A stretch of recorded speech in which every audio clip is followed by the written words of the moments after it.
KVS NVS result, cut off और interview को लेकर सबसे बड़ी अपडेट। जब से केवीएस और एनवीएस के आंसर की जारी हुई है, तब से हर छात्र के मन में एक ही सवाल घूम रहा है, आखिर टियर 2 का रिजल्ट कब आएगा, इंटरव्यू कब शुरू होंगे और सबसे बड़ा सवाल, आखिर कट ऑफ कितनी जा सकती है। किसी के नंबर बहुत अच्छे बने हैं तो किसी के उम्मीद से भी कम। ऐसे में हर स्टूडेंट के मन में डर, कंफ्यूजन और टेंशन होना जो है बिल्कुल सामान्य है। लेकिन आज के इस वीडियो में हम आपकी सारी कंफ्यूजन दूर करेंगे ताकि आप सही रणनीति बना सके और इंटरव्यू की तैयारी समय रहते शुरू कर सकें। तो इस वीडियो को आखिर तक ज़रूर देखिएगा, क्योंकि आज हम बात करेंगे फाइनल रिजल्ट की संभावित तारीख, इंटरव्यू कब से शुरू होंगे और कट ऑफ को लेकर असली स्थिति क्या है, कम नंबर वालों को क्या करना चाहिए और सबसे ज़रूरी अभी आपको आगे क्या करना है। तो वीडियो को शुरू करते हैं। शुरू करने से पहले अगर आप इस चैनल पर नए हैं तो चैनल को सब्सक्राइब कर लें ताकि और इस वीडियो को लाइक शेयर करें। सबसे पहले बात करते हैं फाइनल रिजल्ट कब आएगा। अगर आज की तारीख की बात करें तो जो है आपकी जो आंसर की जो है कुछ दिन पहले जारी हुई है। ऐसे में संभावना यही बनती है कि अगर प्रक्रिया जो है तेज़ी से आगे बढ़ती है तो 20 मई से लेकर 25 मई के बीच आपका फाइनल रिजल्ट देखने को मिल सकता है। अब कुछ लोग पूछेंगे कि इतना जल्दी कैसे। देखो, अगर विभाग जो है जल्दी इंटरव्यू प्रोसेस करना चाहता है तो रिजल्ट जल्दी आ सकता है, क्योंकि समर वेकेशन का समय इंटरव्यू कंडक्ट करने के लिए काफ़ी उपयोगी होता है।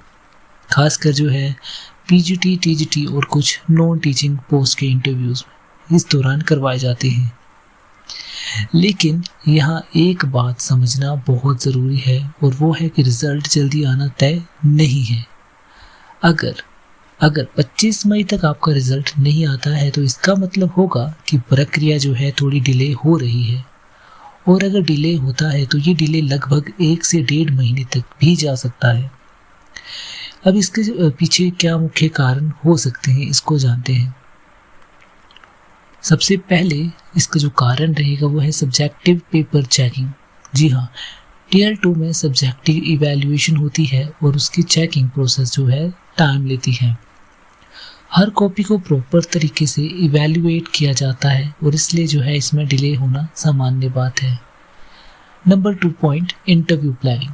कई बार जो है रिजल्ट तभी जारी किया जाता है जब इंटरव्यू स्केड्यूल जो है पूरी तरह तैयार हो जाता है, क्योंकि रिजल्ट आने के तुरंत बाद इंटरव्यू डेट्स घोषित करनी होती है। तो अगर आपने पिछली भर्तियों का ट्रेंड देखा होगा तो आंसर की जल्दी आ जाती है, लेकिन फाइनल रिजल्ट आने में समय लग जाता है। इसलिए अभी सबसे सही अनुमान यही है कि अगर प्रक्रिया जो है तेज होती है तो रिजल्ट 20 से 25 मई के बीच आता है। अगर प्रक्रिया जो है सामान्य रहती है तो रिजल्ट जून के दूसरे हिस्से में। अगर रिजल्ट जून में आता है तो आगे क्या होगा। अगर आपका रिजल्ट जून के दूसरे हाफ में आता है तो उसके बाद इंटरव्यू प्रोसेस शुरू होगी। संभावना यही रहेगी कि जून एंड या जुलाई से इंटरव्यू शुरू होंगे और जुलाई अगस्त तक अधिकांश इंटरव्यूज पूरे हो जाएंगे और फाइनल सिलेक्शन प्रोसेस अक्टूबर से नवंबर तक कंप्लीट हो सकती है। अब जो है यहाँ पर एक चीज़ बहुत महत्वपूर्ण है, जो बच्चे अभी से तैयारी शुरू करेंगे वो आगे निकलेंगे, क्योंकि रिजल्ट आने के बाद आपको तैयारी के लिए बहुत कम समय मिलेगा। अब बात करते हैं सबसे बड़े मुद्दे की, यानी कि कट ऑफ। ये वो चीज़ है जो सबसे ज़्यादा बच्चों को परेशान कर रखा है और कई बच्चे कह रहे हैं कि सर मेरे नंबर बहुत कम बन रहे हैं, क्या अब मेरा सिलेक्शन होगा या नहीं होगा, इतनी कम कट ऑफ जा सकती है क्या। तो सबसे पहले एक बात आपने ध्यान से सुननी है, अभी जो आपका पूरा स्कोर जो है सामने नहीं आया है, तो अभी जो है आपको सिर्फ ऑब्जेक्टिव पार्ट के नंबर का अंदाज़ा लगा है, यानी लगभग 60% स्थिति क्लियर हुई है, लेकिन अभी भी सब्जेक्टिव मार्क्स आने बाकी है। तो फाइनल मेरिट जो है बननी बाकी है, कैटेगरी वाइज एनालिसिस अभी बाकी है, नॉर्मलाइजेशन जैसी चीज़ें भी प्रभाव डाल सकती है। इसलिए अभी तक किसी निष्कर्ष पर पहुंचना जो है जल्दी होगी। कम नंबर आ रहे हैं अगर, तो आप क्या करें। सबसे पहले आपको घबराना नहीं है, और विशेष रूप से जो है PRT वाले बच्चों के लिए आपको समझना है कि पोस्ट इसमें ज़्यादा होती है, और जब पोस्ट ज़्यादा होती है तो कट ऑफ जो है उम्मीद से भी नीचे चली जाती है कई बार। और इसलिए अगर आपके नंबर आपकी एक्सपेक्टेशन से कम है तब भी खुद को आप रेस से बाहर मत समझिए। आपको याद रखना है कि जब तक फाइनल मेरिट नहीं आती तब तक गेम जो है ख़त्म नहीं होती। और ये बात सिर्फ कम नंबर वालों के लिए नहीं है, ज़्यादा नंबर वालों को अभी पूरी राहत नहीं मिले हैं, क्योंकि हर साल देखा गया है कि अच्छे नंबर लाने वाले बच्चों के मन में भी डर बना रहता है। वो क्यों? क्योंकि ओवर कॉन्फिडेंस में आपको नहीं आना है और डीमोटिवेशन में भी नहीं। आपको जो है बस लगातार तैयारी करनी है। और आपको क्या करना चाहिए? सबसे महत्वपूर्ण हिस्सा है बच्चों, आपको आंसर की जो आपकी आ चुकी है और रिज़ल्ट भी कभी भी आ सकता है, इसलिए अब वेटिंग मोड में रहने का समय जो है ख़त्म हो चुका है। और अगर आपको लगता है कि आपके ठीक ठाक नंबर बन रहे हैं और इंटरव्यू का मौका मिल सकता है, तो बिना एक भी दिन बर्बाद किए अपनी इंटरव्यू की प्रेपरेशन शुरू कर दीजिए।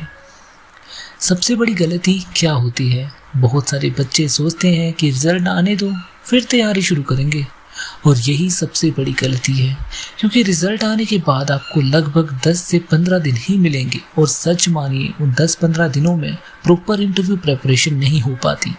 उस समय डॉक्यूमेंटेशन वेरिफिकेशन का जो प्रेशर होता है, और ट्रैवल की चिंता भी होती है, ड्रेस और फॉर्मेलिटी का स्ट्रेस, और कॉन्फिडेंस लो रहेगा। इसलिए जो तैयारी अभी करेंगे वही जो है उस समय रिलैक्स रहेंगे। आपको इंटरव्यू में क्या क्या करना चाहिए, क्या क्या तैयार करना चाहिए?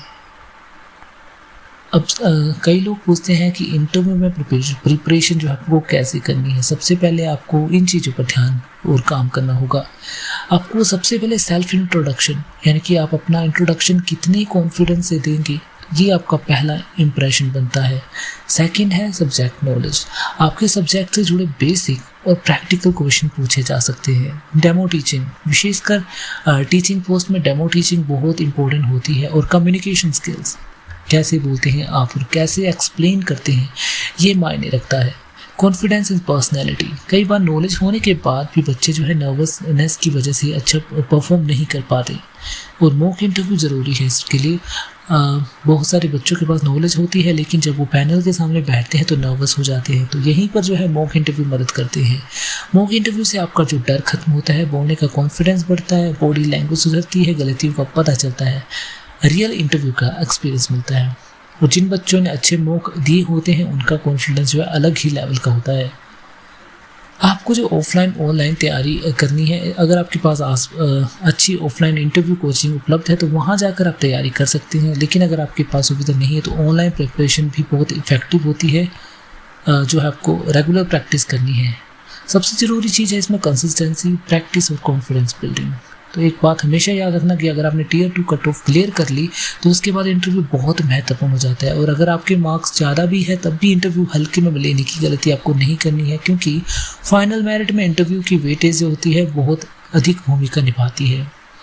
कई बार क्या होता है कि अच्छे रिटर्न मार्क्स वाले बच्चे पीछे रह जाते हैं और एवरेज मार्क्स वाले बच्चे शानदार इंटरव्यू देकर सिलेक्शन ले जाते हैं। तो इसलिए अभी से खुद को तैयार करना शुरू कर दीजिए। तो ये था हमारा वीडियो KVS से रिलेटेड। आई होप आपको ये वीडियो यूज़फुल लगी। अगर लगी है तो चैनल को सब्सक्राइब करें और वीडियो को लाइक शेयर करें।